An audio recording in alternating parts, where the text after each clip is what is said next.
Hello guys, তো আজকে আমরা চলে এসেছি মায়াপুরে।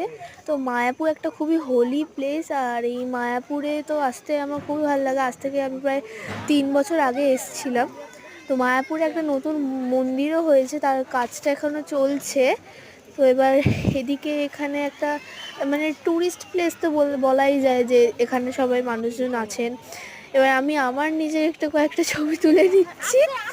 তো তারপরে এই যে চারিদিক দেখছিলাম, বেশ ঘুরতে ভালোই লাগছিল। এটা একটা ছোটো মতো মার্কেট এখানে যেটা আছে, মানে অল্প স্বল্প জিনিস পাওয়া যায়।